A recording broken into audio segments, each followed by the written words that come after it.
से ढकी सड़क पर बच्चे काम पर जा रहे हैं। सुबह सुबह बच्चे काम पर जा रहे हैं।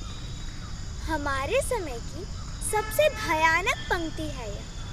भयानक है इसे विवरण की तरह लिखा जाना चाहिए इसे सवाल की तरह।